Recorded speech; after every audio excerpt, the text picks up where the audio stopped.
Welcome, everybody. We're going to start the citizen forum. As mayor, it's my duty to enforce order. Officer Hayes and Hudgens are the sergeant of arms and will assist in maintaining order. By law, those wishing to speak during the citizen forum is limited to their comments to no more than 3 minutes. You will be advised when your 3 minutes has expired. If you continue to speak in excess of 3 minutes, you will be asked to stop speaking and leave the podium. If you fail to do so, you will be subject to being escorted out of the building by the sergeant of arms. For safety and security of all, no one is to speak, to approach the table where the board members and city officials are seating without obtaining permission from me. If you attempt to do so, you will be stopped by the sergeant of arms and you will be subject to being escorted out of the building by the sergeant of arms. It is my sincere hope that everyone participating in procedures tonight will conduct themselves in a polite manner and with respect shown to all regard this agreement. We'll get started. All right, thank you, Mayor. We have 2 individuals that have signed up tonight for the Citizens Forum. As a reminder, you do have 3 minutes to speak, and first on the list is Lee Levins.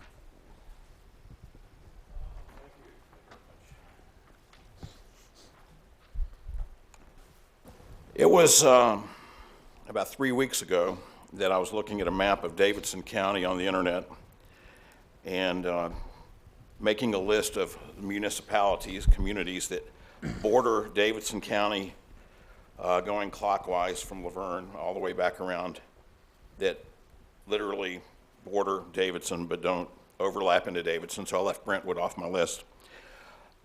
According to FBI data, these are crime indexes of all these communities, and going clockwise from Laverne, that would be Laverne, Nolensville, Fairview, Kingston Springs, Greenbrier, Hendersonville, and Mount Juliet, Tennessee, are the ones that form a circle around Davidson County. According to FBI crime data, the highest rates of violent crime and property crime, and it's by a whole lot, there is no margin of error here, is Laverne. So that was depressing enough.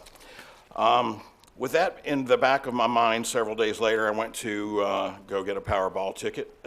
That is my vice. I didn't want to wait in line at the MAPCO, so I went to one of the many beer and tobacco stores in Laverne.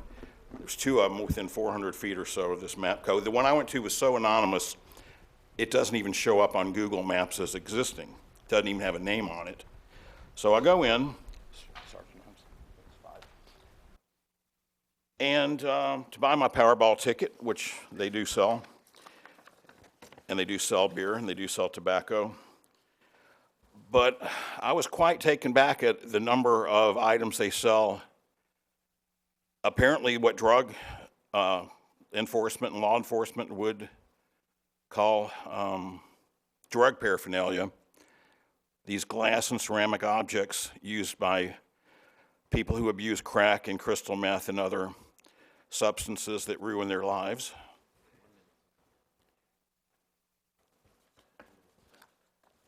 So I do a little more research, and I'm looking at various different parts of the country. The Boston, Massachusetts area, Peoria, Illinois, and somewhere near Atlanta. This one's from Reading and Wakefield, Mass, near Boston, and I highlighted in larger fonts. City officials said the availability of drug paraphernalia fueled drug use and drove up the city's crime rate, contributing to house break-ins, robberies, and larceny. And if I'm not mistaken, when those drug deals go bad, they pull out guns and shoot at each other. Peoria, Illinois. City Council votes to ban drug paraphernalia. Ban begins 14 days after police chief orders removal of items. So this can be done. This is somewhere in the Atlanta area. This is Channel 5 Fox News in Atlanta, so apparently this is either in Atlanta or a suburb of Atlanta. They refer to those glass and ceramic objects in convenience stores specifically as meth pipes. And this stuff can be gotten rid of. It can be. Other places are doing it, and it can happen. You can get rid of this junk. out of these stores. And it'll make life safer for the ones who abide by the law, and your job safer, and your job safer. Thank you, sir. Next on the list is Sam Batson. As a reminder, you will have 3 minutes to speak.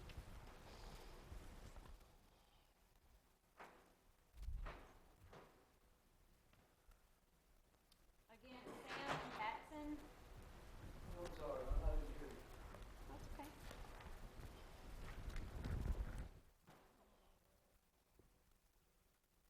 Just a reminder, you have 3 minutes. Thank you, ma'am. My name is Sam Batson. I live at 514 Stones River Road. I've lived there for 40 years.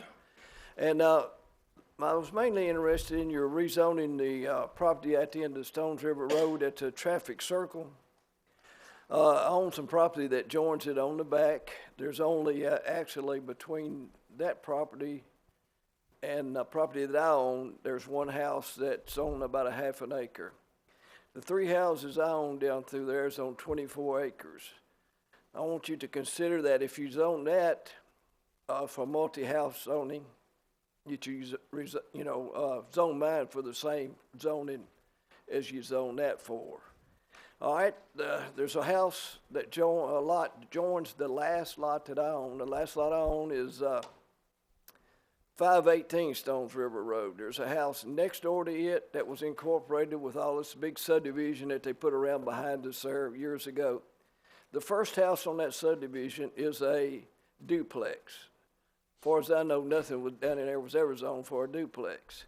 All right, they run the sewer to that duplex there. I'd like for somebody to run by me and refer me to somebody that I can talk to about the sewer situation up through there. The first house I own is about 20 foot from that one. They run the sewer in it, and they claim the ones that was the property that was individually owned, not owned by developers, had no access to the sewer system up there. I'd like to do some, talk to somebody later about why that I can't hook onto that sewer up through there. Thank you. Thank you, sir. Mayor, that's all for the citizens forum. Okay, we're just gonna run on into the workshop since it's after 5:30. This would be the workshop for Tuesday, January the 10th, 2017 regular meeting. The prayers with Vice Mayor Green, and I've got the Pledge of Allegiance. Everybody needs to look over the minutes for December the 6th, 2016 public hearing and the December 6th, 2016 regular meeting. Moving on down to presentation. We do have an audit report from Yearly Howe and Associates. This would be just for the workshop only.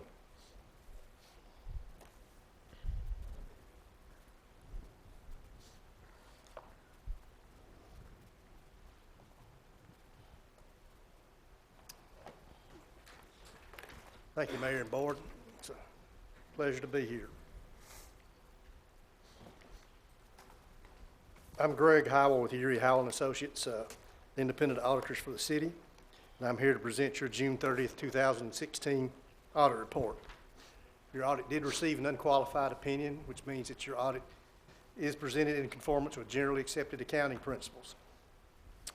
As you're aware, your prior year report did receive the Government Finance Officer Certificate of Achievement for Excellence in Financial Reporting. This means your report meets the highest standards in financial reporting and that you go far beyond the minimum requirements in reporting financial information to your citizens. We believe the current year report continues to meet those high standards. I've prepared some graphs that summarize some of the financial information from the audit this year. First graph is the revenues for 2016. It breaks down the sources of your revenues. About 66.5% come from local taxes. About 19% comes from intergovernmental, which is federal and state funds. About 10.5% from licenses and permits. Almost 2% fines and penalties. And about 1.2% uses of property and money, which would be interest and rentals and things like that. as far as a comparison to the prior year, local taxes are up a little bit. The sales tax, your sales taxes are up about 600-something thousand from the prior year. Your property taxes were down just a little bit due to you had a property tax decrease in this year compared to the prior year.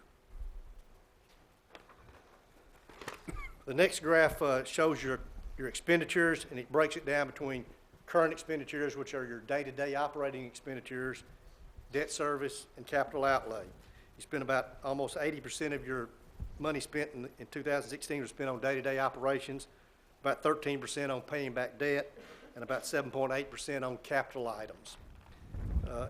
In comparison to prior years, your capital outlay is down a little bit. In 2015, you spent about $5.3 million in capital outlay, whereas in 2016, you spent about $2.3. Back in 2015, you had considerable amount of fire-related capital assets in 2015. In 2016, most of your capital items were in the street department area, highways and streets, street improvements, and sidewalks, and such as that.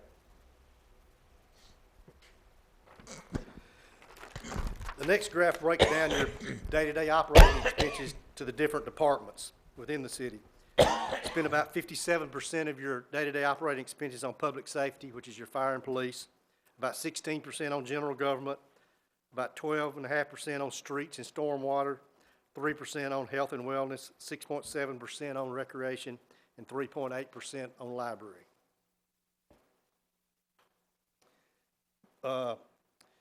Public safety is the only area that was up of any significance from the prior year. It was 57% in 2016. It was about 55.5% back in 2015. Primarily, those increases were related to about $300,000 increase in police salaries and about $200,000 increase in fire salaries. General government was down just a little bit, and the reason it was down a little bit was in 2015, the reappraisal program was taking place, and that cost you about $160,000, and that did not occur again in 2016. The other departments were very consistent with the prior year.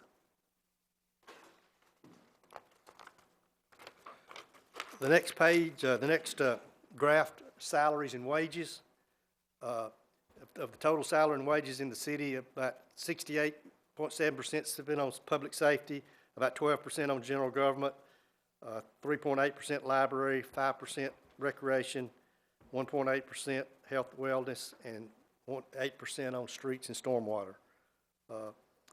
Like I said, all of those were pretty consistent with prior years, except for public safety showing some increase. Most of the rest of them were very, very consistent. The next graph shows the revenue trends. She showed a very strong increase in local taxes the last 4 years. If you'll notice that, you've had an increase every year. It's primarily related to the strong sales tax increase that you've shown in the past 4 years.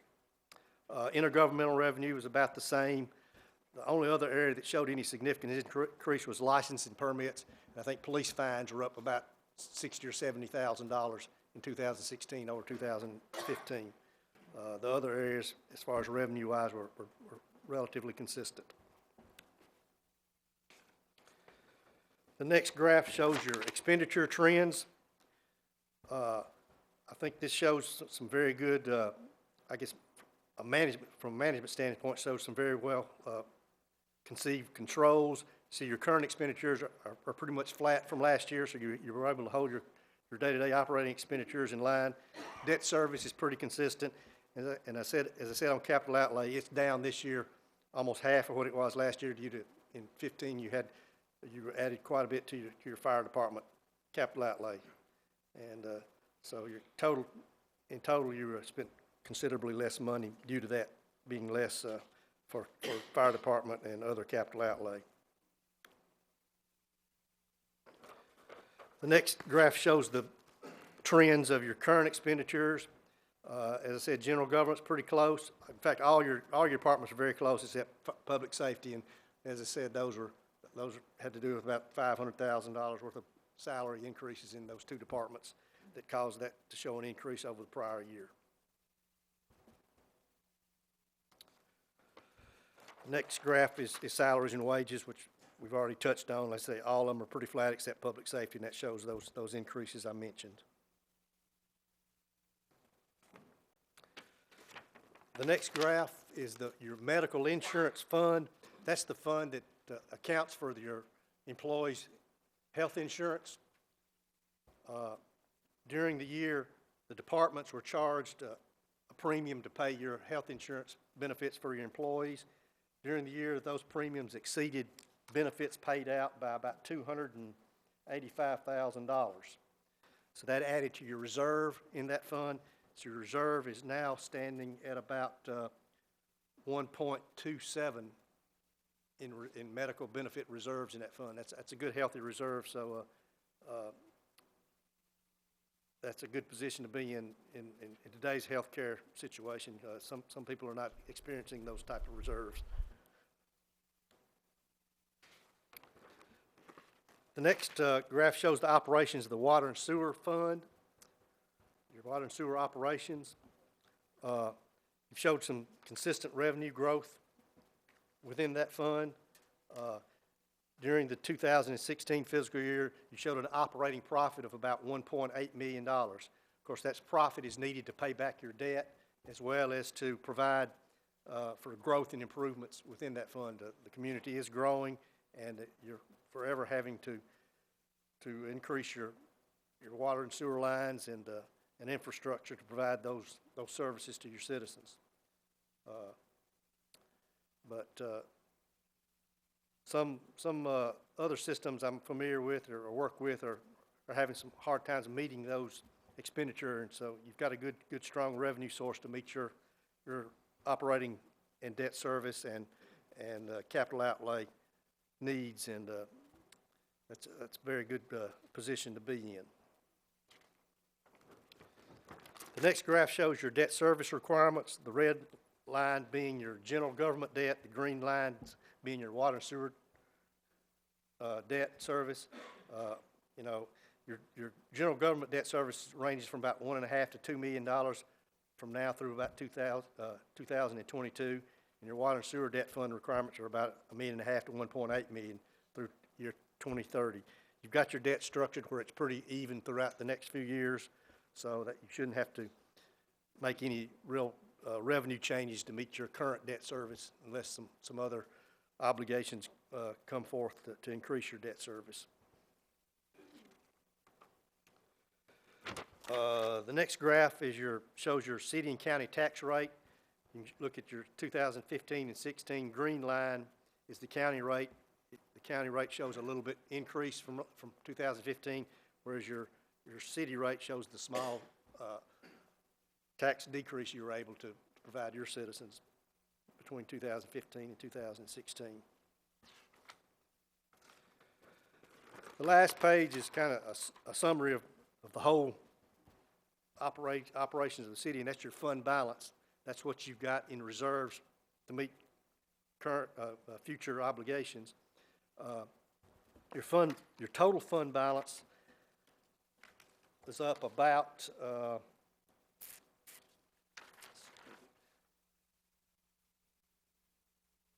let's see, where am I on that? Yeah, your total fund balance is up about $3 million over the prior year,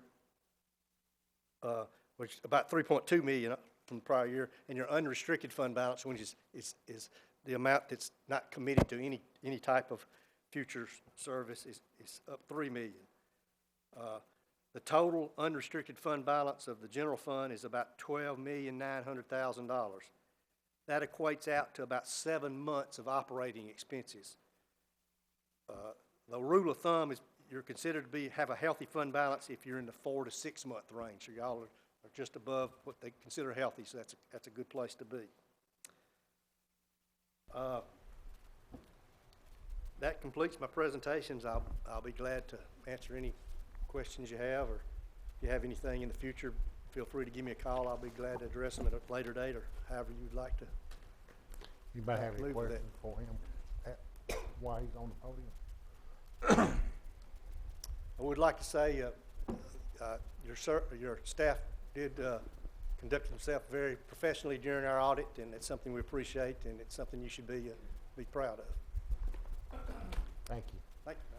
We're moving on down to old business, number 4, second reading, ordinance 2016-17, an ordinance to amend the Title 2, Chapter 5 of the Laverne Municipal Code regarding the membership of the Economic Development Advisory Committee. This received a favorable recommendation from the Economic Development Advisory Committee back on December the 7th, 2016. We had the first reading last month, so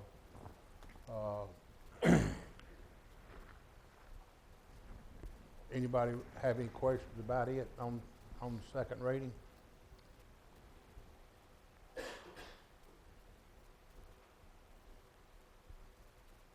Kristen, you want to refresh our memory on this? I know after the holidays, a lot of water's run under the bridge, so. Sure.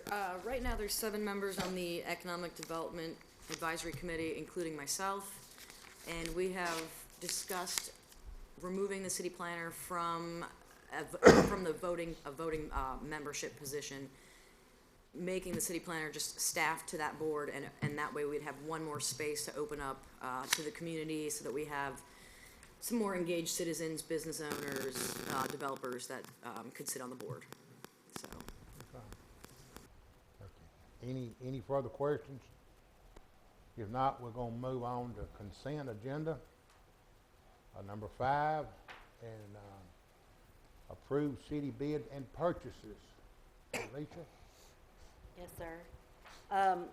If you look at number one, the bid for the uniforms for the employees, we ask you to deny or how do I word that?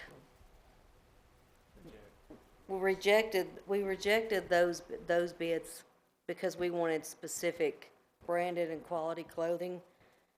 When we went back to the board with that, or to the uniform companies, UniFirst decided that they did not want to bid because they didn't want to bid the specific branded clothing or quality clothing.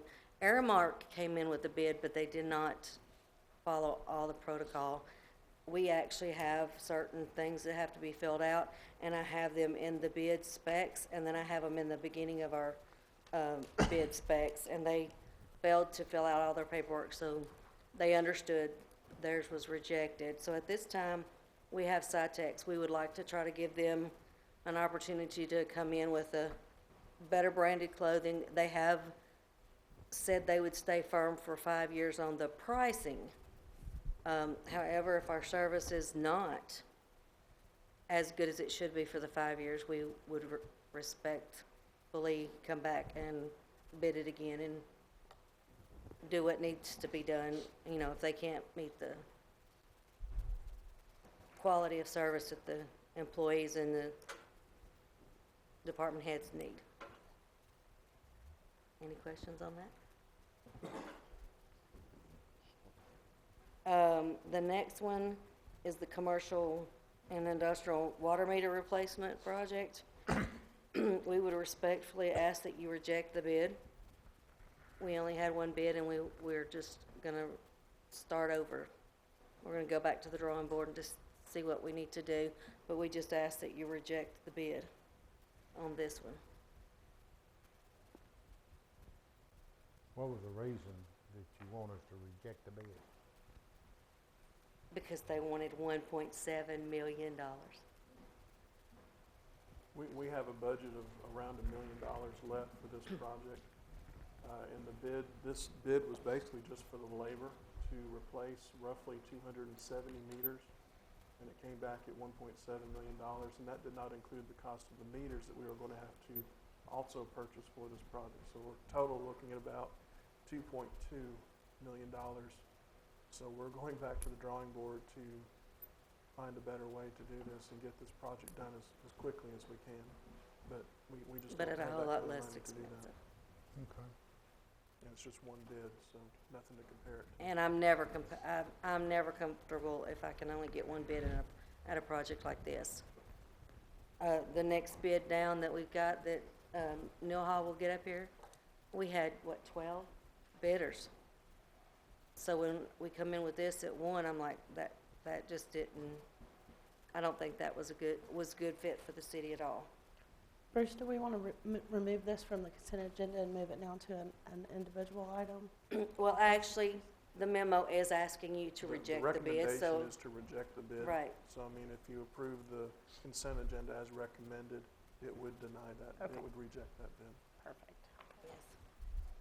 Okay, Neil? Is that all you got? Okay, the next will be the, sewer system survey on Fergus Road drainage basin. Yes, sir. Good evening. CDI, Good evening. Mr. Hall.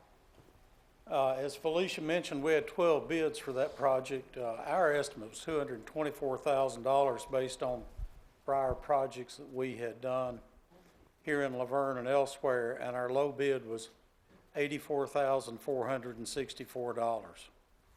I think I had 6 bids lower than my estimate. The low bid is approximately half the second bid.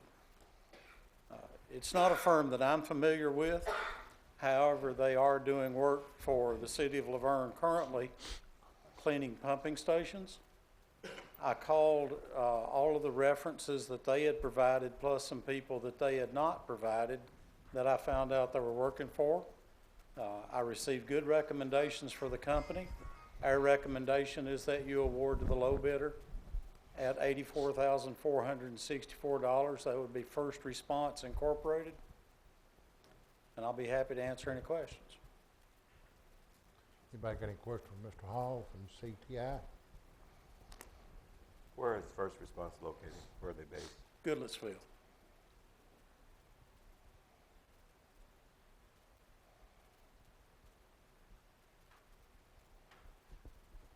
Thank you.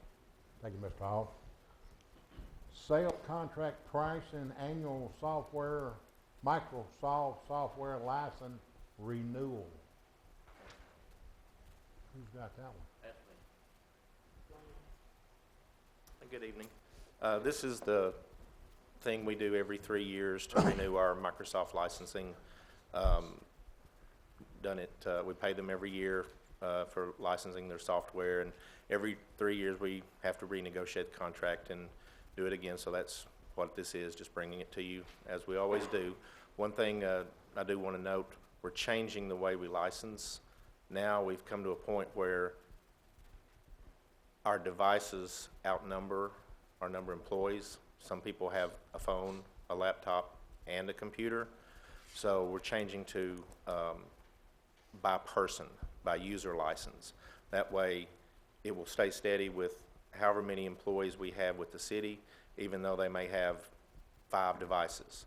We don't have to license each of those devices anymore. So it's a little bit more on the front end to change that over, but on the back end it will save us money down the road. And I'll be happy to answer any questions. Any questions for Glenn? Thank you. That consists that, so we'll move on to new business. Number 6, first reading, ordinance 2017-01, an ordinance to amend the city of Laverne zoning ordinance by changing the official zoning map for tax map 14, parcel 5.01, consists of 2 acres, located at 466 Stones River Road from a R1 low density residential zoning district to a R3 high density residential zoning district, and it received a favorable recommendation from the Planning Commission on December 27th, 2016. And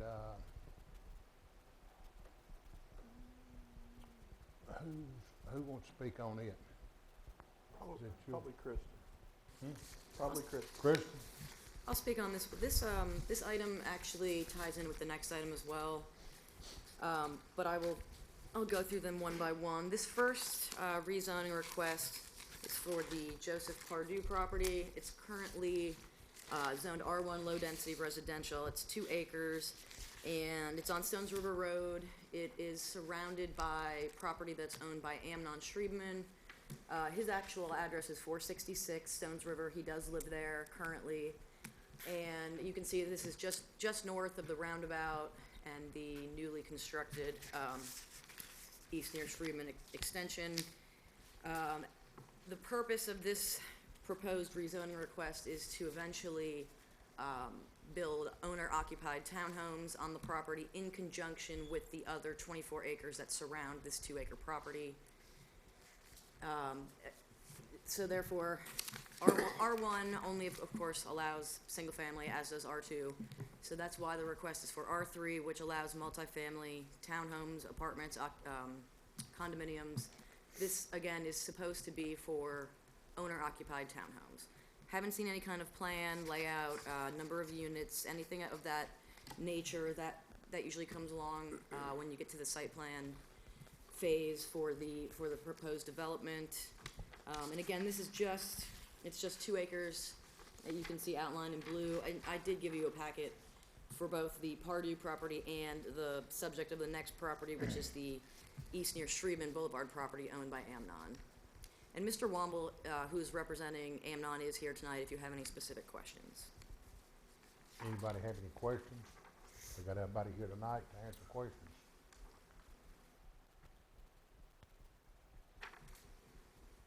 Hearing no question, we'll move on to number 7. This is also a first reading, ordinance 2017-02. It's an ordinance to amend the City of La Vergne zoning ordinance by changing the official zoning map for tax map 14, parcel 5, 2.0, 5.02, 14.03, and 14.04, consisting of 24.5 acres located along eastern side of near Schriebman Boulevard, from a R1 low-density residential zoning district to a R3 high-density residential zoning district. This also received a favorable recommendation from the Planning Commission back on December 27th, 2016. And again, this is the bulk of the property that is being considered for rezoning. It's 24.5 acres, and it wraps around the Joseph Pardue property that I just discussed. It is a mixture of R1 and R2 currently, and if you look at the zoning map in your packet, you'll see that all of the parcels north and east of this are zoned a mixture of residential. It's all residentially zoned, but you've got R1, R2, you've got R2S, R2Z, you've got R3 to the east, you've got R4 mobile home to the west. So this is changing the zone from R1 to R3, but it still is a residential zone.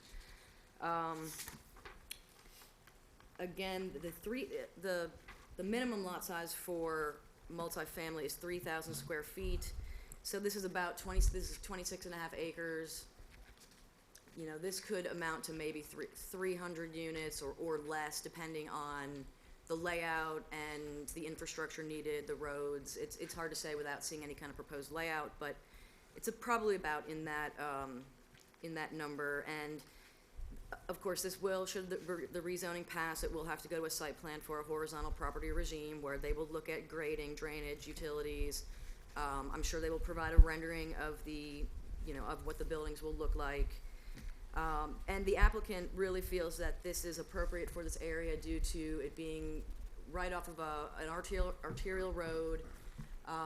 It's across from the Army Corps of Engineers property, which won't be developed. And the market has changed in the past couple of years. As you know, a lot of residential development has picked up. And the applicant just feels that people want to be able to purchase their own home, and this will aim to hit that niche market of owner-occupied townhomes in the roughly 200 or under price range, according to the developer. Kristen, have you had any calls? Yes, I talked to Mr. Batson, who owns the property just north. And I've received one other phone call just from somebody who was inquiring, but that was really it. So, and I know I did try to get, the street department to put signs on both Stones River and East near Shreveport so that people would be able to see see the signage. If you have any specific questions, I can try to answer them. And again, Mr. Womble is here as well. Anybody have any questions? It's time to ask. Everybody's here.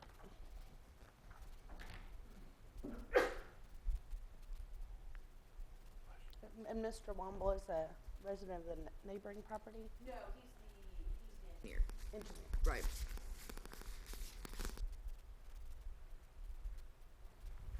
Do we want to ask him to come? If you, Mr. Womble, you want to step up there, we can ask you some questions then.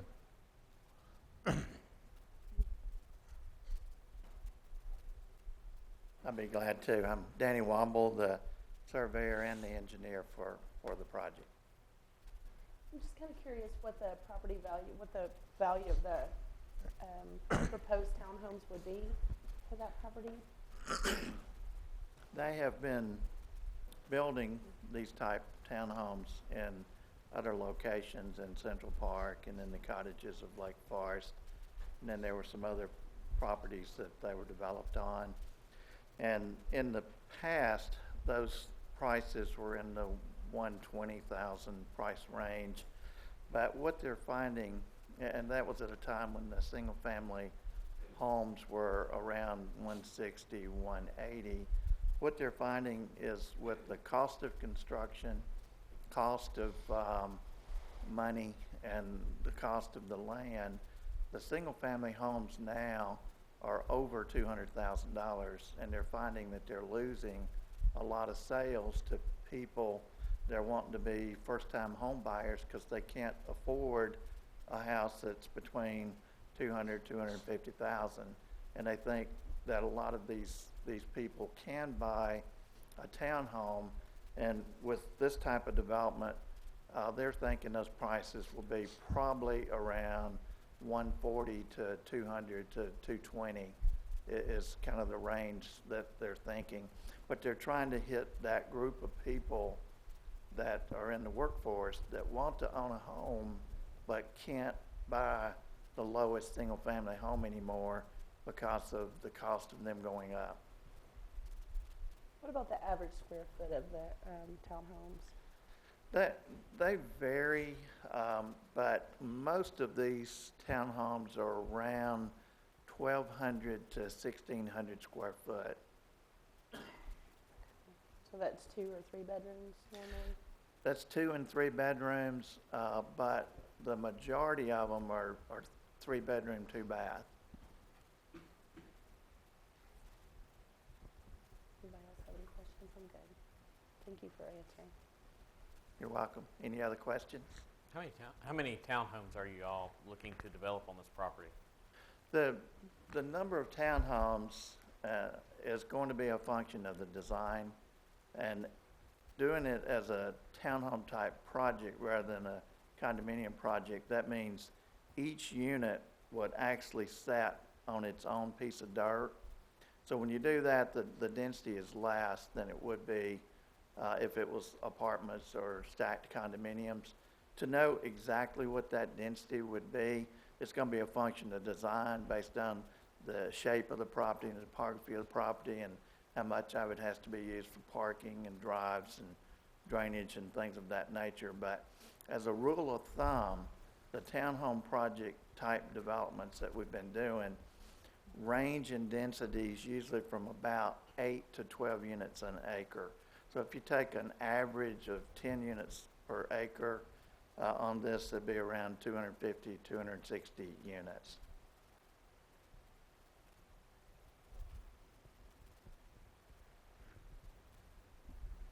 I got a question. It might be for Jay, or when a development like this come in, the roads and all that is serviced strictly by the developer or the owner.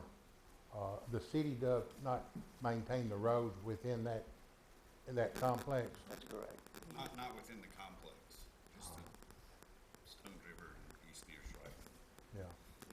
So if he puts in 20 roads in there, the city don't maintain it. That's main, it's like an association. That's correct.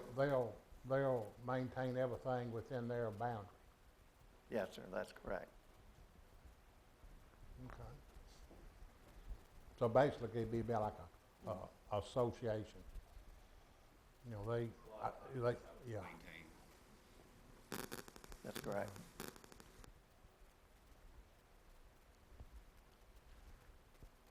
Any further questions for Danny while he's up there? Thank you, Danny.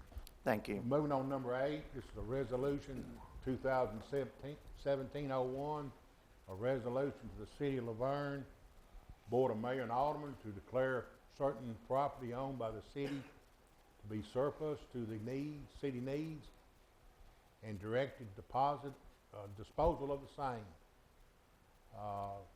This is stuff they're gonna put on This time, Mayor, this is one lot of assorted signs, used signs that are, bent, faded, old, worn out. Typically, we do not put these on gov deals. We just automatically send them off for scrap metal, and that's what this resolution is requesting. Okay, this is just disposes of them. We're not gonna sell them Correct. to individuals. So nobody can buy a stop sign and nail it to the garage. Okay. Any questions on the surplus items? Number 9, this is a resolution 2017-02, a resolution to proceed acquiring property for the Lower East Hurricane Creek Interceptor Sewer Line Project. Was this what Mr. Hall was talking about earlier? No, this is a different project. Different project? Yeah, this is the interceptor project that we've been discussing for basically a couple years now. We've had the infiltration issue and had some exceedances, and that's where with the contract we've got with Metro, we're going to have to upgrade that line. And we need to upgrade it anyhow for capacity reasons. But we've got to the point where this is designed, and we've have been in discussions with all the property owners, but we're to a point that, and I think you got in your packets, it's up on the screen. Only one of them's been completed, but now I think about 4 or 5 of them have been negotiated down to where they're willing to sign. It just hadn't been completed yet. They've signed saying that they will, give the property to the city at the appraised cost, but they've still got to work with Evan, and of course you got lien holders and everything else that's involved in this. So something could cause some of those to get tangled up and come to a stop to where we have to condemn those. But that's kind of what we're asking for, is we need the authority to move forward and try to wrap these up, and any that we can't get wrapped up for various reasons, we need to be able to condemn the property through Evan, of course, and go from there with it so we can get this project moving forward. And just to piggyback on what Cal said, be assured we're taking every step we can to work with the landowners, short of having to condemn it. In some cases, it's outside the control of the landowners. If the landowners agree to sell at the price the city's willing to pay, but the bank or the lien holder, for example, won't cooperate or whatever the case may be, then oftentimes that just leaves us with a position where we don't have any choice but to go forward with it. But just so you're comfortable with it, we're doing everything we can not to have to condemn those.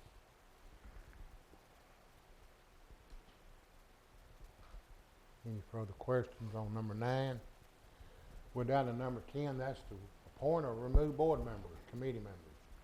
Beer Board, 1 term is vacant, 1 term expires 12/31/16.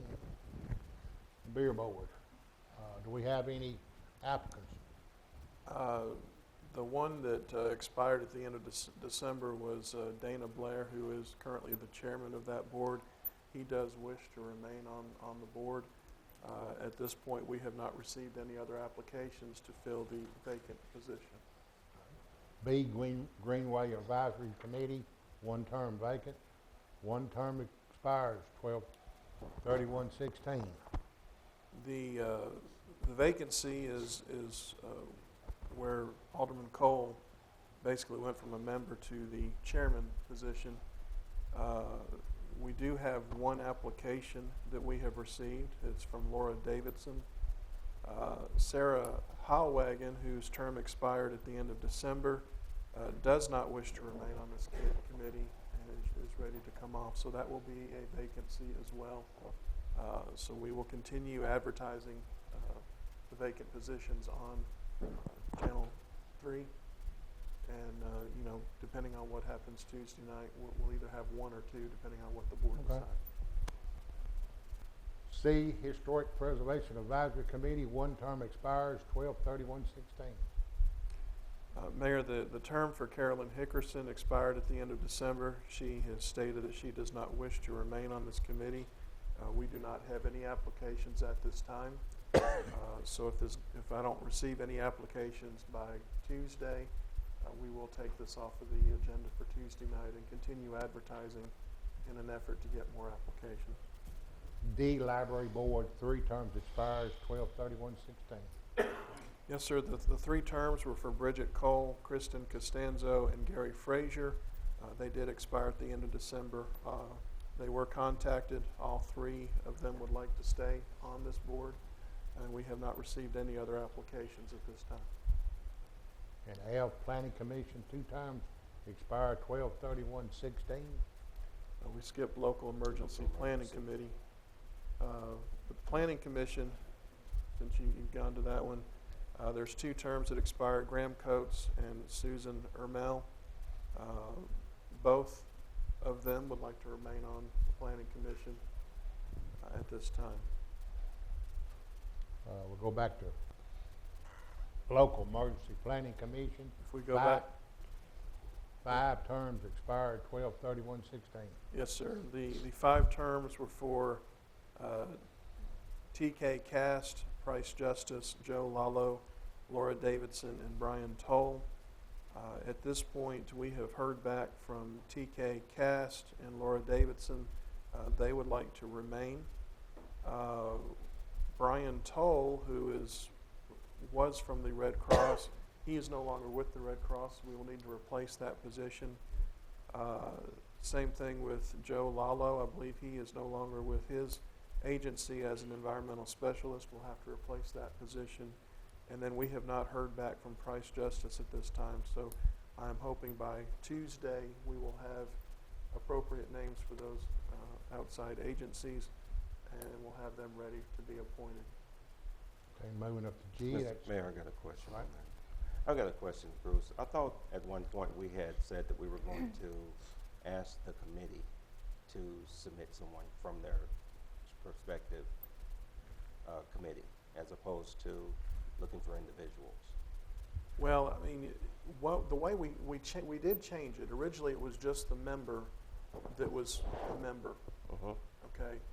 We did change the ordinance to basically state these are still the members of the committee, but if they are unable to attend, they can send somebody in their place. Okay. That was the change that was made. So, say for instance, Price Justice is technically the member for the ambulance service.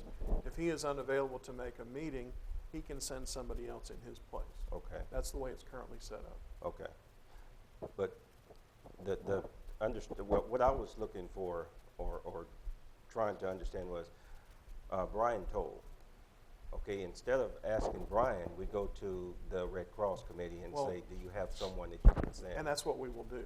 Okay. That's what we'll do. Well, we contacted Brian to see, number one, if he's with the Red Cross, and number two, if he wished to remain on the committee. And since he's not, we'll be contacting Red Cross or whoever we need to contact to get a new representative for the Red Cross. Okay, because my concern was, and by no means am I insinuating that this has happened, but if that individual falls out of good standing with that organization, he or she is still on this committee. Well, and you can't represent something that you're not in good standing Correct. with. If they're no longer with that agency, they should not be representing that agency. Okay. And I think that's in the ordinance as well. Okay. Thank you. Bruce? Will there be a replacement for Mike Culberson? There will be, yes, but not at this point. Moving on to G, Stormwater Appeals Advisory Board, 2 terms expired 12/31/16. Yes, the two terms that expired were Mary Jane Skinner and Ken Perkins. Both were contacted and would like to remain on this committee. H, that's FYI, Board of Zoning Appeals, one term expires 1/31/17. Yes, this is the term for Debbie Hewen. Her term expires at the end of January. We will contact her to see if she wishes to remain. We'll also advertise it on Channel 3 to get any other applications that may come in. This is I, Construction Board of Adjustment and Appeals, two terms expires 1/31/17. Yes, sir. The two terms that expire for Doug Stanfill and Rick Duffy, they do expire at the end of January. We will contact them to see if they wish to remain on the committee, or the board actually, and we'll also advertise this on Channel 3 for more applications. And J, the Park and Recreation Advisory Committee, two terms expired January 31/17. The two terms are for Deborah Balthrop and Deborah Edwards. It's my understanding Deborah Edwards has moved out of the state, so I think that will be a vacancy we will be filling. But we'll also be contacting Ms. Balthrop. I believe she's already said she wants to remain I on. think she said she wanted. So that'll be on the next agenda. It will not be Tuesday night. That winds up the workshop. We're down to the mayor and alderman comments. We'll start with Alderman Brown. Just would like to wish everyone a happy new year. Alderman Jones. As would I, and I also would like to express my excitement for the audit to show that the city of Vergne is solvent, despite other words that you might have heard in the negative. And I appreciate, I'm happy to hear that we have made the governor's list for the 23rd year. Alderman Cole. Just want to say Happy New Year to everyone, and definitely bundle up over the next couple days. Vice Mayor Green, I think she's kind of under the weather. She stated that she will definitely be here for the meeting, but she'll miss the workshop. I've been kind of under the weather myself. I'm getting back on my feet and just glad everybody made it through the holiday better than I did. And I hope we don't get too much bad weather. And just thank everybody that's worked real hard this year. We had a good year. I know last year I challenged everybody to make 2016 better than 2015, and I feel that we did by a long shot. And I'm gonna make the same challenge now. Let's make 2017 better than 2016. And but I appreciate everybody worked hard, all the employees, department heads, the staff. This board's worked good. We got a lot of good things accomplished, and we got a lot of good things on the agenda to go ahead. So wish everybody well, and see everybody here Tuesday night. Meeting starts at 7 o'clock. We got. Thank y'all.